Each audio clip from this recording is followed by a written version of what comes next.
Post students. This is Mr. Hordemuller.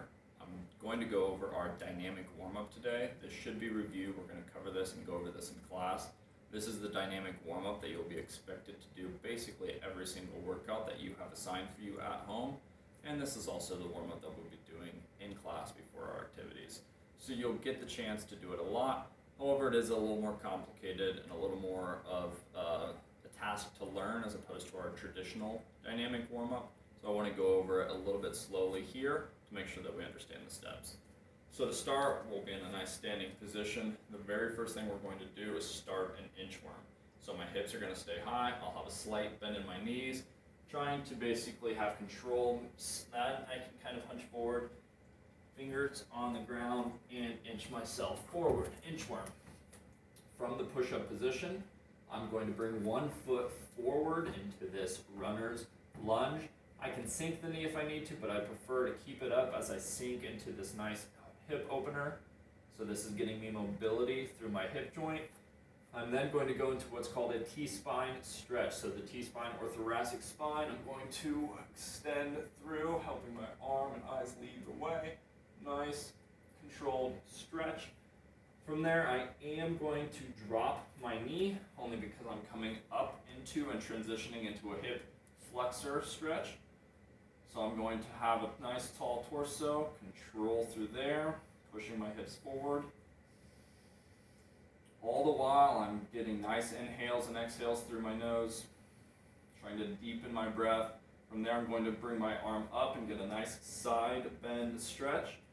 From the knee all the way to the fingertips, leaning into that stretch.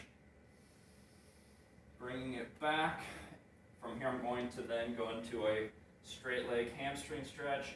Sink into that as much as I can on that side.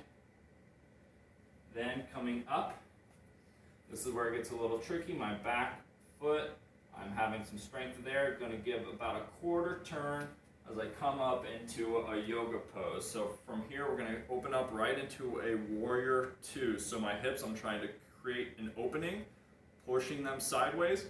That front knee needs to stay stacked over that front ankle. Hips trying to tuck underneath, so I don't want to have them loose here. Trying to tuck my hips and sink at the same time while I have that knee alignment. Arms are straight right here.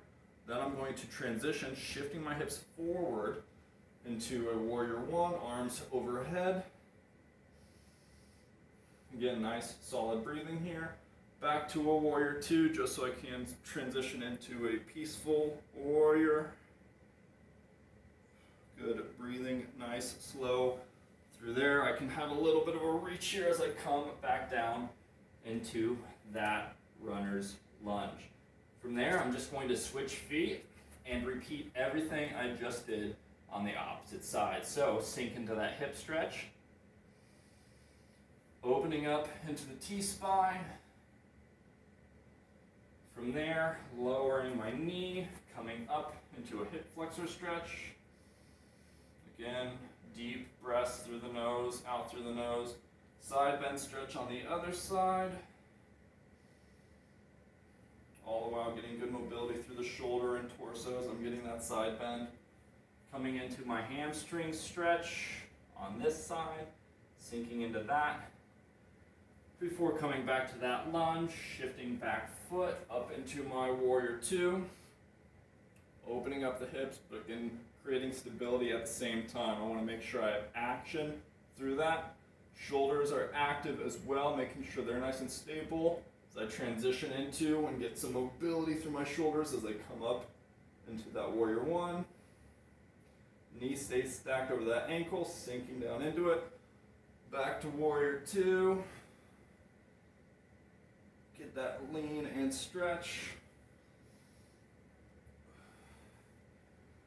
Before coming back to that runner's lunge, foot goes back and my inchworm back up. Nice little stretch here at the bottom before you slowly make your way back up.